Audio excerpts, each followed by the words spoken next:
Sandali lang kapatid, huwag mo munang scroll. Nais ko lang ibahagi sa inyo yung napakagandang topic kanina sapagkat napakaganda rin po ng mensahe nun para sa bawat isa sa atin. Napakarami po kasing Kristiyano, ang mayahalin tulad sa isang halaman o puno na may mababaw na ugat sa pananampalataya. Kapag may problema, agad natutumba, agad nawawasak o sumusuko.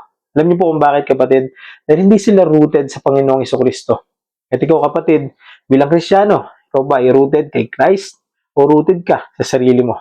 Basahin po natin ang sinasabi sa Colossians chapter 2 verse 6 to 7. Yamang tinanggap na ninyo si Kristo Jesus bilang Panginoon, mamuhay kayo na may pakikipag-isa sa Kanya. Magpakatatag kayo at isalig ninyo sa Kanya ang inyong buhay. Magpakatibay kayo sa pananampalatayang itinuro sa inyo at lagi kayong magpasalamat sa Diyos. Ibig sabihin kapatid, hindi natatapos ang lahat sa pagtanggap sa Panginoong Jesucristo. Sapagkat doon pa lamang po nagsisimula ang tunay at bagong buhay bilang Kristiyano at lingkod ng Diyos. Mga kapatid, ang sulat po na ito ni Apostle Paul ay para sa mga taga-Colosas, para itama ang mga maling katuruan sapagkat may mga nagtuturo po na kailangan pa ng ibang bagay bukod sa Panginoong Jesucristo.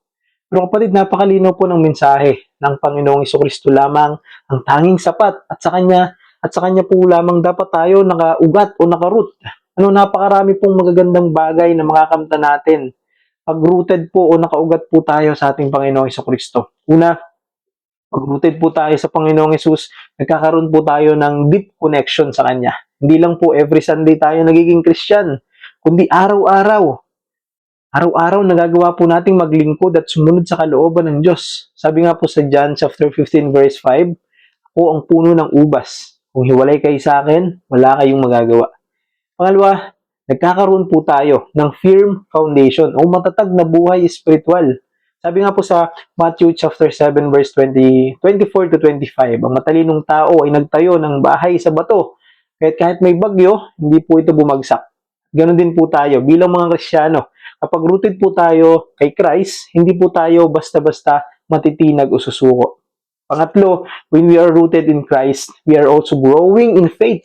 Lumalago tayo sa ating pananampalataya.